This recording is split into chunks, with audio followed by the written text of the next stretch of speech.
we were in the lobby just waiting for some people to arrive, and that's when we had multiple encounters with Liam. Multiple times had come down to the lobby, was causing a disturbance, kept being escorted back up to his room. There was an incident where he was very frustrated and was smashing his laptop in the lobby.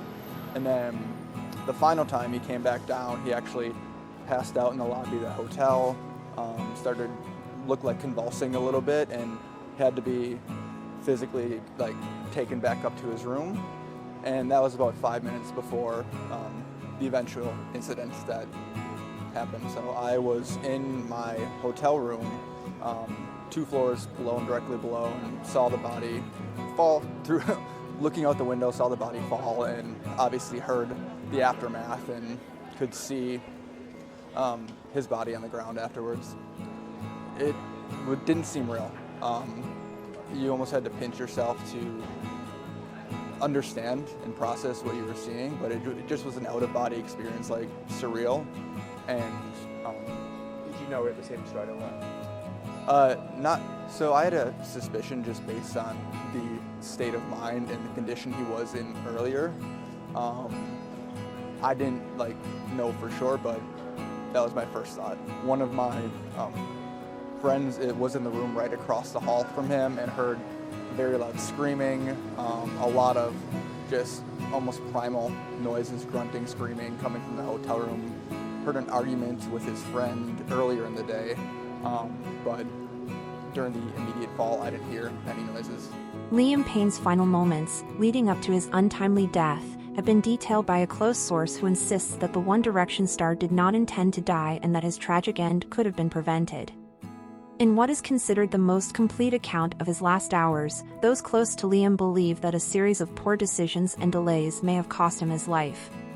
According to the source, if an ambulance had been called immediately when Liam collapsed in the hotel lobby in Buenos Aires on Wednesday, rather than later, when he was alone in his third-floor room, he could have been saved. The source adamantly stated that Liam had no desire to die and had made a firm promise to his loved ones that he would never take his own life. In fact, he had been excited about his future and was looking forward to returning to his girlfriend, Kate Cassidy, in Miami. His unexpected death has left a trail of grief and unanswered questions, particularly around the events that took place during his stay at the Casa Sur Hotel in Buenos Aires. At 31, Liam was in Argentina to renew his U.S. visa, which had expired. The trip was initially a short one, intended to allow him to watch his bandmate Niall Horan perform while handling the visa renewal process. However, officials at the U.S. Embassy extended his stay by requiring him to undergo medical and psychological tests due to his past struggles with addiction.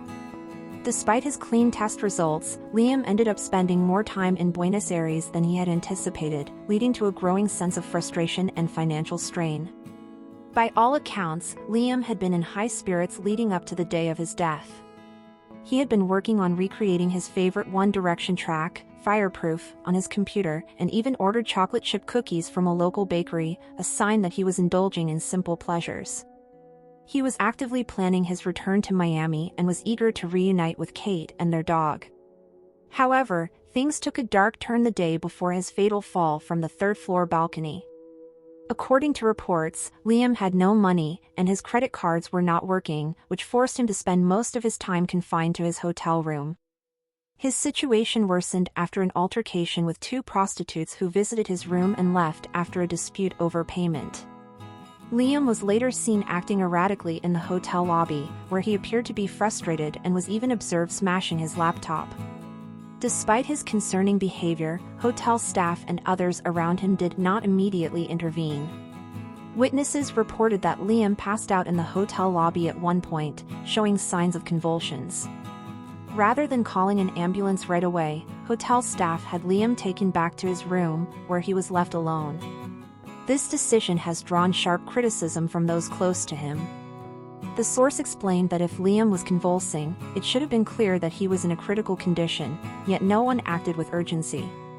Instead, he was placed in his room, alone, with an open balcony door, a situation the source likened to leaving someone with a loaded gun. Liam's behavior had become increasingly erratic by the afternoon. After he returned to his room, a hotel employee eventually called 911 to report that he was smashing up the room and expressed concerns that he might jump. Tragically, by the time help arrived, Liam had already fallen 45 feet from his balcony to the patio below, dying instantly.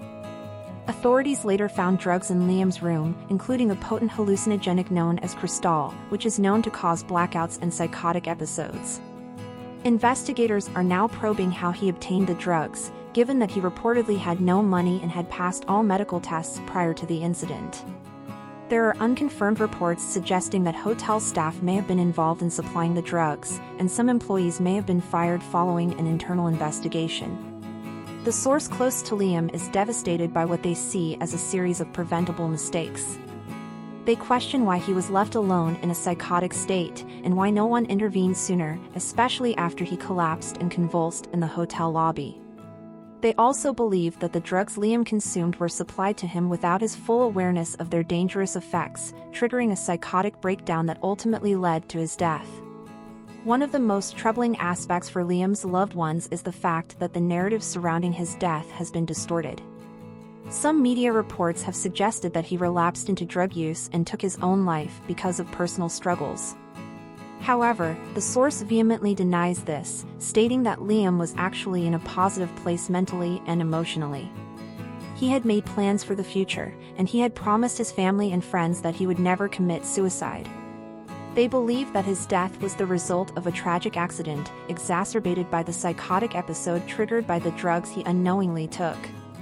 Adding to the heartbreak, Liam's father, Jeff Payne, traveled to Buenos Aires to identify his son's body.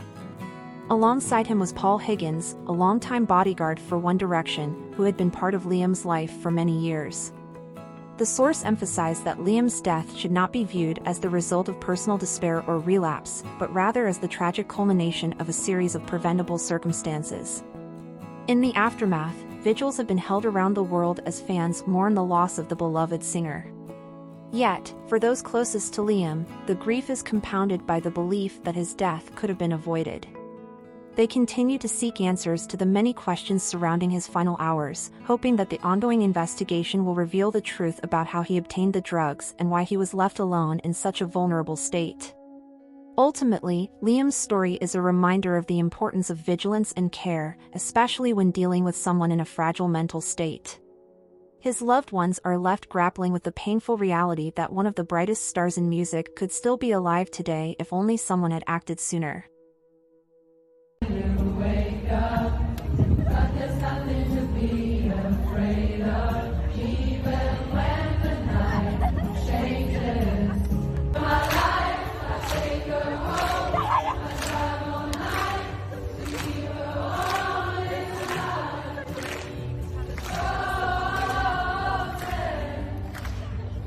Rest in peace, Liam Payne. Condolences to his friends and family. Sending strength to Cheryl and his son Bear, and all the One Direction family. Thank you for watching. If you enjoyed this video, please subscribe and turn on the notification bell for more updates on celebrity deaths and news updates.